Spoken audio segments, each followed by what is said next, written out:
এই মুহূর্তে আমরা সরাসরি নজর রাখবো সঙ্গে সেখানে নরেন্দ্র মোদীর বক্তব্য, যে বক্তব্যের অত্যন্ত গুরুত্বপূর্ণ একটা দিক থাকবে, কারণ গতকালই আমরা দেখেছি জো বাইডেনের সঙ্গে তার বৈঠক, এবং সেই বৈঠকের পর যখন সেই যৌথ বিবৃতিতেও সীমান্ত সমস্যার কথা উঠে এসেছে পাকিস্তান প্রসঙ্গ। সেক্ষেত্রে কড়া বার্তা কি আজ নরেন্দ্র মোদী দেবেন পাকিস্তানকে? রাষ্ট্রসংঘের সাধারণ সভায় নরেন্দ্র মোদীর সেই ছবি সরাসরি দেখছেন এই মুহূর্তে নিউ ইয়র্ক থেকে।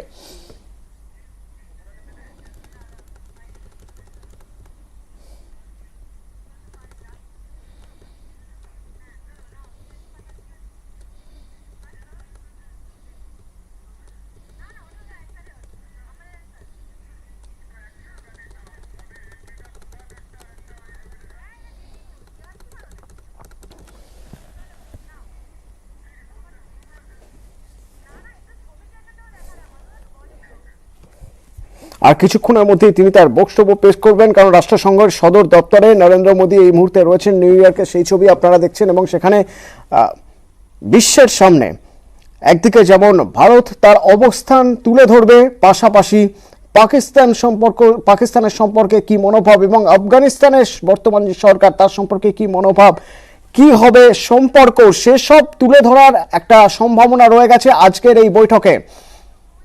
প্রতিনিধি সব্যসাচী আমার সঙ্গে এই মুহূর্তে রয়েছে, তার সঙ্গে একটু কথা বলে নেব। সব্যসাচী, আজকের এই বৈঠক যা অত্যন্ত গুরুত্বপূর্ণ, যেখান থেকে মোদীর বক্তব্য অত্যন্ত গুরুত্বপূর্ণ কূটনৈতিক দিক থেকে দেখতে গেলে, নয় কি? একদমই তাই, অবশ্যই। আর এই যে ডিবেটটা রয়েছে সেটা হচ্ছে কোভিড-19 থেকে রিকভারি করার এবং তার মোকাবিলার সেই সংক্রান্ত বক্তব্য রাখার একটা বিষয় রয়েছে, সেটা নিয়ে বৈঠক। কিন্তু এর আগে আমরা দেখেছি যে বিভিন্ন বিষয়ে যেমন উঠে আসে, সন্ত্রাসবাদের বিষয় উঠে এসছে, সে জায়গায় ইমরান খান নানানভাবে বক্তব্য রেখেছেন, এবং তিনি রাষ্ট্রসংঘে দাঁড়িয়ে সওয়াল করছেন তালিবানকে স্বীকৃতি দেওয়া নিয়ে, যার একটা খুব কড়া জবাব আমাদের ফার্স্ট সেক্রেটারি দিয়ে দিয়েছেন। আজকে নরেন্দ্র মোদীর তরফে সেরকম একটা কড়া জবাব যায় কিনা সেটাও কিন্তু দেখার, কারণ ফার্স্ট সেক্রেটারি স্নেহা দুবে কিন্তু একটা ইঙ্গিত দিয়ে দিয়েছেন যে পাকিস্তান যেভাবে সন্ত্রাসবাদের পক্ষে আজকেও সওয়াল করছে তার নিন্দনীয়। অর্থাৎ কোথাও গিয়ে ভারত স্পষ্টভাবে না বললেও তালিবানরা যে সন্ত্রাসবাদী এবং গোটা বিশ্বকে তাদের বিরুদ্ধে রুখে দাঁড়াতে হবে সেইটা যেমন স্পষ্ট করছে, তেমনি চীনের সাথে আফগানিস্তান এবং পাকিস্তানের আঘাত, তার বিরুদ্ধে কোয়াড অন্তর্ভুক্ত যে 4 দেশ তাদের শক্তিশালী করা, সেটাও জোর দেওয়া হচ্ছে। ঠিক সেই জায়গায় দাঁড়িয়ে আবহাওয়া পরিবর্তন সেটাকে গুরুত্ব দেওয়া, কারণ তুমি জানো যে আইপিসিসি ক্লাইমেট রিপোর্ট সেটা জানিয়ে দিয়েছে যে ভারতের বিশেষ করে ভয়ঙ্কর পরিস্থিতি হতে পারে, বাংলাদেশের পরিস্থিতি খারাপ হতে পারে, সেই জায়গায় দাঁড়িয়ে বড়সড় চ্যালেঞ্জ এবং কোভিড পরিস্থিতি মোকাবিলায় আগামী দিনে ভারত যে আরো গুরুত্বপূর্ণ ভূমিকা নেবে সেটাও স্পষ্ট করে দেবেন নরেন্দ্র মোদী রাষ্ট্রসংঘের এই অধিবেশন। এবং তার একটা আগাম আজ বোধহয় পাওয়া গিয়েছে, গতকাল যখন স্নেহা দুবে তার বক্তব্য পেশ করছিলেন, ভারতীয় কূটনীতিক স্নেহা দুবের বক্তব্য থেকে একটা বিষয় ভীষণভাবে স্পষ্ট, পাকিস্তান সম্পর্কে ভারতের কি মনোভাব, যার প্রতিফলন হয়তো আজ প্রধানমন্ত্রীর বক্তব্যে পাওয়া যেতে পারে, নয় কি? এক্সপেক্টেড, কারণ ইমরান খান যেভাবে সওয়াল করে গেছেন, নরেন্দ্র মোদীর আগেও বলিষ্ঠ বক্তব্য রেখেছেন, সেই জায়গায় দাঁড়িয়ে আজকে পাকিস্তানের যে অবস্থান এবং বিশেষ করে চীনের যে অবস্থান আফগানিস্তান নিয়ে, সেই বিষয়ে নরেন্দ্র মোদী সরাসরি অবশ্যই এই মুহূর্তে কূটনৈতিক খাতিরেই বলা সম্ভব নয় আফগানিস্তানকে ভারত সমর্থন করছে কি করছে না বা স্বীকৃতি দিচ্ছে কি দিচ্ছে না। কিন্তু স্নেহা দুবের বক্তব্যে স্পষ্ট হয়ে গিয়েছিল, ফার্স্ট সেক্রেটারির বক্তব্যে স্পষ্ট হয়ে গিয়েছিল যে আফগানিস্তান তালিবানকে ভারত কি চোখে দেখে এবং নরেন্দ্র মোদী কি চোখে দেখবেন বা ভারত কি চোখে দেখবে, এই বিষয়টাও কিন্তু নরেন্দ্র মোদীর বক্তব্যে আজকে স্পষ্ট হওয়ার কথা। কত সব্যসাচী প্রতিনিধি আমাদের সঙ্গে এই মুহূর্তে রয়েছেন এবং জানাচ্ছিলেন কিছুক্ষণের মধ্যে নরেন্দ্র মোদীর ভাষণ, যে ভাষণের দিকে আমাদের নজর রয়েছে, তার কারণ এই ভাষণ অত্যন্ত গুরুত্বপূর্ণ, কারণ ভারত তার অবস্থান স্পষ্ট করবে, যা বারবার রাজনৈতিক মহলে আন্তর্জাতিক মহলে স্পষ্ট করে আসার পরেও রাষ্ট্রসংঘের দপ্তর থেকে এই 76তম সাধারণ সভা থেকে স্পষ্ট করা বোধহয় অত্যন্ত জরুরি বিশ্বের কাছে, যে ভারত ঠিক কোন অবস্থান নিচ্ছে পাকিস্তান প্রসঙ্গে বা চীন প্রসঙ্গে বা অবশ্যই আফগানিস্তান প্রসঙ্গে।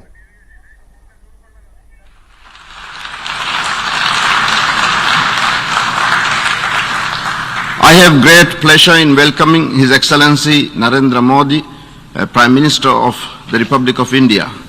I invite him to address the General Assembly. नमस्कार साथियों। Good morning, friends. His Excellency Abdulla Shahid जी, His Excellency Mr. Abdullah आपको Shahid. अध्यक्ष पद संभालने की First of all, I would like to हार्दिक बधाई। warmly congratulate you on आपका अध्यक्ष assuming बनना the office of President of the सभी विकासशील UNGA. देशों Your becoming President और is a विशेषकर matter of pride for all developing small countries island developing and states के in लिए particular for small island गौरव की developing बात है। states.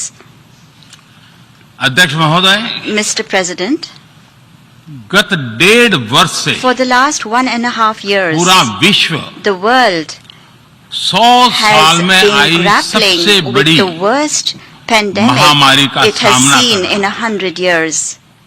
ऐसी भयंकर महामारी में I pay tribute जीवन to गंवाने all वाले those who have lost their lives सभी लोगों in को the deadly corona मैं pandemic, श्रद्धांजलि देता हूं और and परिवारों I के साथ express my condolences संवेदनाएं व्यक्त to करता their हूं। families.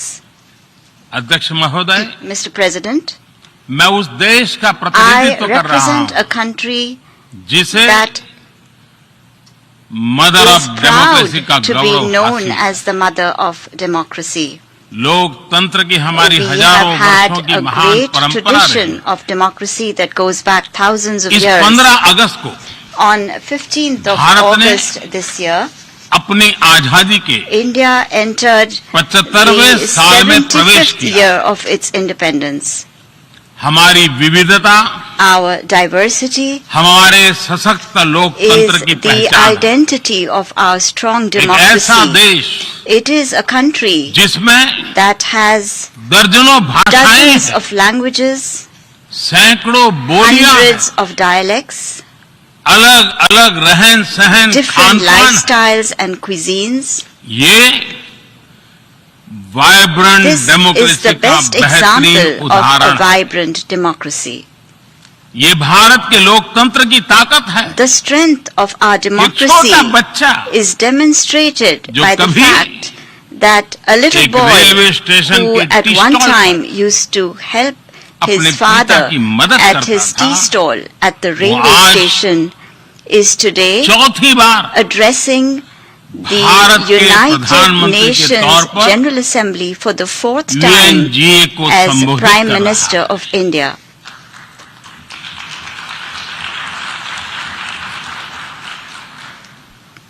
सबसे लंबे समय तक I will soon Gujarat have का spent 20 मुख्यमंत्री years serving और my फिर countrymen as पिछले head of 7 साल government. से First as the Bharat longest के serving प्रधानमंत्री Chief के Minister तौर पर of मुझे Gujarat and then head of as government Prime की Minister भूमिका में for the last 7 years. देशवासियों की सेवा करते हुए 20 साल हो रहे हैं और And मैं अपने I अनुभव am से कह saying रहा this to हूं, you from my own Yes. experience. Yes, democracy can deliver. democracy can deliver. Yes, Yes, democracy has democracy deliver. has delivered. अध्यक्ष महोदय, Mr. President, एकात्म मानव दर्शन today के is प्रणेता the birth anniversary Pandit of Deendayal Pandit Upadhyay ji की आज Deen जन्म Dayal जयंती है। Upadhyay, the proponent of Ekatma Manav Darshan. एकात्म मानव दर्शन यानी Ekatma Manav Darshan integral means humanism, integral humanism, अर्थात or स्व से the development समष्टि journey तक undertaken विकास और together, विस्तार the की expansion सहयात्रा। from the self to the universe, expansion of the self, expansion of the self, moving from moving individual to from the the society. individual to society, the nation to the nation, and entire and to humanity. entire humanity. और ये चिंतन And this philosophy Antyodaya को is समर्पित है। dedicated to Antyodaya. Antyodaya को आज की परिभाषा The में modern day where definition no one is of left behind कहा Antyodaya जाता है। is where no one is left इसी भावना behind. के साथ It is with this principle आज in mind that India integrated, today is moving equitable forward on the path of development की राह पर आगे बढ़ integrated, रहा है। equitable development. Vikas Our priority is सर्वसमावेशी हो, that development should be all inclusive, सर्वस्पर्शी हो, all pervasive, सर्वव्यापी हो, universal, सर्वपोषक and हो। one that nurtures all. यही हमारी प्राथमिकता है। बीते 7 वर्षों में During the last 7 years, Bharat में India has 43 brought crore over से ज्यादा लोगों को 430 million people बैंकिंग who व्यवस्था were से जोड़ा previously गया है, unbanked into जो the अब banking तक system. इससे वंचित थे। आज Today, 36 over करोड़ से अधिक ऐसे लोगों को भी 360 million people बीमा सुरक्षा who कवच मिला है, earlier could not पहले even imagine इस बारे में this सोच was भी नहीं possible, now have insurance 50 coverage as crore से security ज्यादा लोगों को by giving over 500 मुफ्त इलाज million की people सुविधा देकर the facility of free Bharat ने treatment in hospitals. उन्हें quality India health has service से given them जोड़ा। access to quality health Bharat ने services 3 करोड़ by के घर building बनाकर 30 million बेघर, proper homes. यानी India has made होमलेस परिवारों को homeless families होम ओनर्स बनाया। homeowners. अध्यक्ष महोदय, Mr. President, प्रदूषित पानी polluted water भारत ही नहीं is a very big पूरे problem, विश्व not just for और India, खासकर but for the entire गरीब और world, and in विकासशील देशों particular की for poor and बहुत developing बड़ी countries. समस्या है। भारत में इस चुनौती से निपटने के लिए In order to address this हम challenge 17 in करोड़ से India, अधिक घरों we तक are carrying out a very big pipe से campaign to ensure साफ that पानी piped पहुंचाने clean का बहुत बड़ा water अभियान reaches चला रहे हैं। over 170 million विश्व homes. की बड़ी-बड़ी संस्थाओं ने Reputed institutions of the ये world माना है have कि said किसी भी देश के विकास के लिए वहां के नागरिकों के पास जमीन और घर के प्रॉपर्टी राइट्स यानी ओनरशिप का रिकॉर्ड होना बहुत जरूरी है। दुनिया के बड़े बड़े देशों में बड़ी संख्या में ऐसे लोग हैं जिनके पास जमीनों और घरों के प्रॉपर्टी राइट्स नहीं है। आज हम भारत के 6 लाख से अधिक गांवों में ड्रोन से मैपिंग कराकर करोड़ों लोगों को उनके घर और जमीन का डिजिटल रिकॉर्ड देने में जुटे हैं। ये डिजिटल रिकॉर्ड प्रॉपर्टी पर विवाद कम करने के साथ ही access to credit, bank loan तक लोगों की पहुंच बढ़ा रहा है। अध्यक्ष महोदय, आज विश्व का हर 6ठा व्यक्ति भारतीय है। जब भारतीयों की प्रगति होती है तो विश्व के विकास को भी गति मिलती है। When India grows, the world grows. When India reforms, the world transforms. Bharat में हो रहे साइंस और टेक्नोलॉजी आधारित इनोवेशंस विश्व की बहुत मदद कर सकते हैं। हमारे टैक्स सॉल्यूशंस का स्केल और उनकी कम लागत दोनों अतुलनीय है। हमारे यूनिफाइड पेमेंट इंटरफेस यूपीआई आज भारत में हर महीने 350 करोड़ से ज्यादा ट्रांजैक्शन हो रहे हैं। भारत का वैक्सीन डिलीवरी प्लेटफॉर्म कोविन एक ही दिन में करोड़ों वैक्सीन डोज लगाने के लिए डिजिटल सपोर्ट दे रहा है। अध्यक्ष महोदय, सेवा परमो धर्मः, सेवा परमो धर्मः को जीने वाला भारत सीमित संसाधनों के बावजूद भी वैक्सीनेशन डेवलपमेंट और मैन्युफैक्चरिंग में जी जान से जुटा है। मैं यूएनजीए को ये जानकारी देना चाहता हूं कि भारत ने दुनिया की पहली दुनिया की पहली डीएनए वैक्सीन विकसित कर ली है, जिसे 12 साल की आयु से ज्यादा के सभी लोगों को लगाया जा सकता है। एक और mRNA वैक्सीन अपने डेवलपमेंट के आखिरी चरण में है। भारत के वैज्ञानिक कोरोना की एक नेजल वैक्सीन के निर्माण में भी जुटे हैं। मानवता के प्रति अपने दायित्व को समझते हुए भारत ने एक बार फिर दुनिया के जरूरतमंदों को वैक्सीन देनी शुरू कर दी है।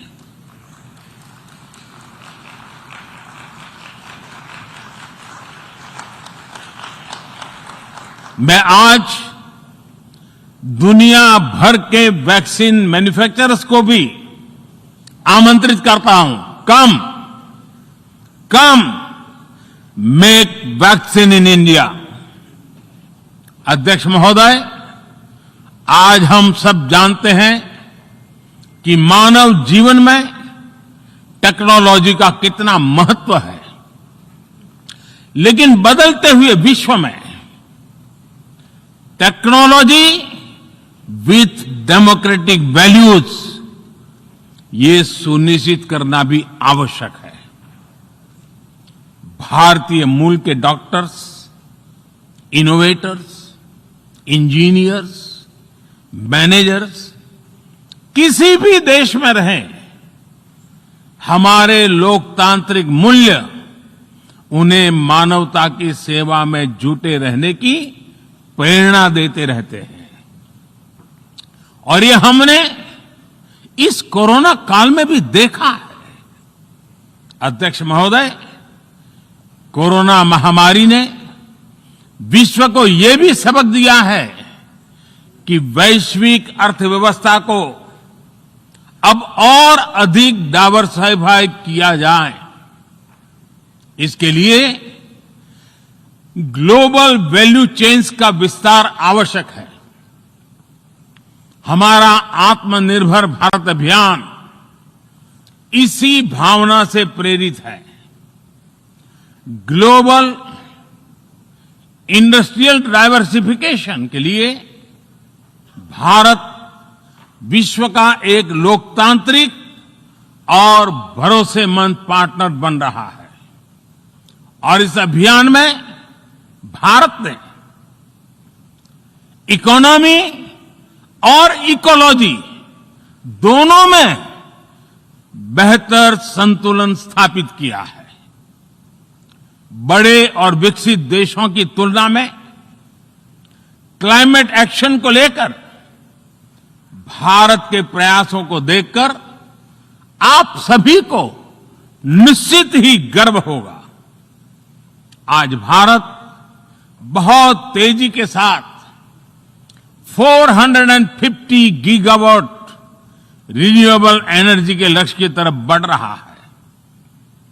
हम भारत को दुनिया का सबसे बड़ा ग्रीन हाइड्रोजन हब बनाने के अभियान में भी जुट गए हैं।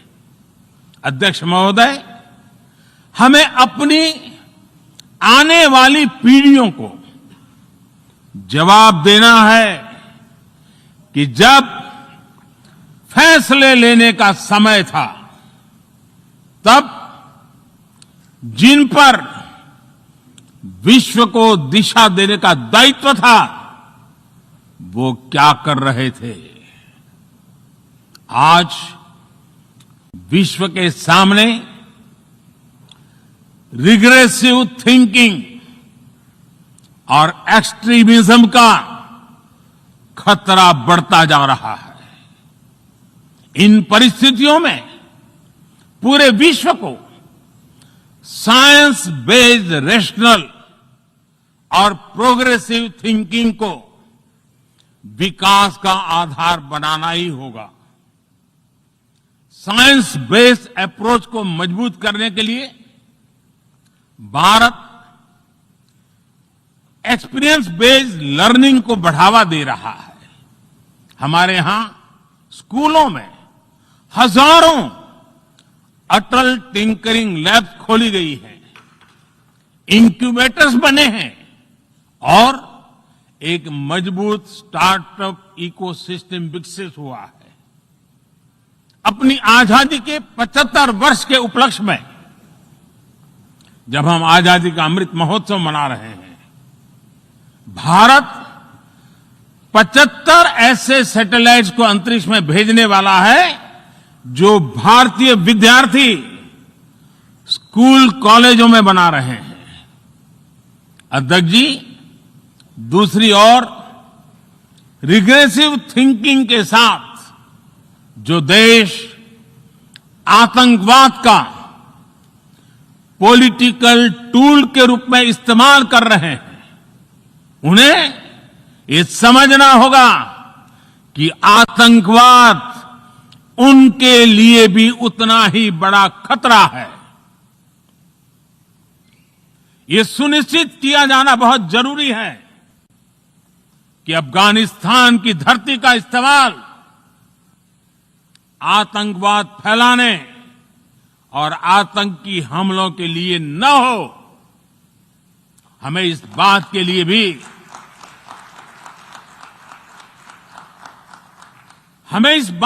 भी सतर्क रहना होगा कि वहां की नाजुक स्थितियों का कोई देश अपने स्वार्थ के लिए एक टूल की तरह इस्तेमाल करने की कोशिश न करें।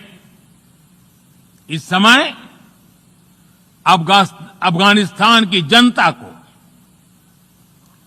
वहां की महिलाओं और बच्चों को, वहां की माइनॉरिटीज को मदद की जरूरत है और इसमें हमें अपना दायित्व निभाना ही होगा। अध्यक्ष महोदय, हमारे समंदर भी हमारी साझी विरासत है, इसलिए हमें ये ध्यान रखना होगा कि ओशन रिसोर्सेज को हम यूज करें, एब्यूज नहीं। हमारे समंदर अंतर्राष्ट्रीय व्यापार की लाइफलाइन भी है, इन्हें हमें एक्सपांशन और एक्सक्लूजन की दौड़ से बचाकर रखना होगा। रूल बेस्ड वर्ल्ड ऑर्डर को सशक्त करने के लिए अंतर्राष्ट्रीय समुदाय को एक सुर में आवाज उठानी ही होगी। सुरक्षा परिषद में भारत की प्रेसिडेंसी के दौरान बनी विस्तृत सहमति विश्व को मैरीटाइम सिक्योरिटी के विषय में आगे बढ़ने का मार्ग दिखाती है। अध्यक्ष महोदय, भारत के महान कूटनीतिज्ञ आचार्य चाणक्य ने सदियों पहले कहा था, कालातिक्रमात् काल एव फलम पिबति। जब सही समय पर सही कार्य नहीं किया जाता तो समय ही उस कार्य की सफलता को समाप्त कर देता है। संयुक्त राष्ट्र को खुद को प्रासंगिक बनाए रखना है तो उसे अपनी इफेक्टिवनेस को सुधारना होगा, रिलायबिलिटी को बढ़ाना होगा। यूएन पर आज कई तरह के सवाल खड़े हो रहे हैं। इन सवाल को हमने क्लाइमेट क्राइसिस में देखा है, कोविड के दौरान देखा है, दुनिया के कई हिस्सों में चल रही प्रॉक्सी वॉर, आतंकवाद और अभी अफगानिस्तान के संकट ने इन सवालों को और गहरा कर दिया है। कोविड के ओरिजिन के संदर्भ में और ease of doing business ranking को लेकर वैश्विक गवर्नेंस से जुड़ी संस्थाओं ने दशकों के परिश्रम से बनी अपनी विश्वसनीयता को नुकसान पहुंचाया है। ये आवश्यक है कि हम यूएन को ग्लोबल ऑर्डर, ग्लोबल लॉज और ग्लोबल वैल्यूज के संरक्षण के लिए निरंतर सुदृढ़ करें। मैं नोबेल पुरस्कार विजेता गुरुदेव रविंद्रनाथ टैगोर जी के शब्दों के साथ अपनी बात समाप्त कर रहा हूं। शुभो कर्मपोथे, शुभो कर्मपोथे, ধরো নির্ভয় গান, সব দুর্বল সন্ন্যাস হোক অবসাन। अर्थात अपने शुभ कर्म पथ पर निर्भीक होकर आगे बढ़ो, सभी दुर्बलताएं और शंकाएं समाप्त हो। ये संदेश आज के संदर्भ में संयुक्त राष्ट्र के लिए जितना प्रासंगिक है, उतना ही हर जिम्मेदार देश के लिए भी उतना ही प्रासंगिक है। मुझे विश्वास है हम सबका प्रयास विश्व में शांति और सौहार्द बढ़ाएगा, विश्व को स्वस्थ, सुरक्षित और समृद्ध बनाएगा। इन्हीं शुभकामनाओं के साथ बहुत बहुत धन्यवाद। नमस्कार।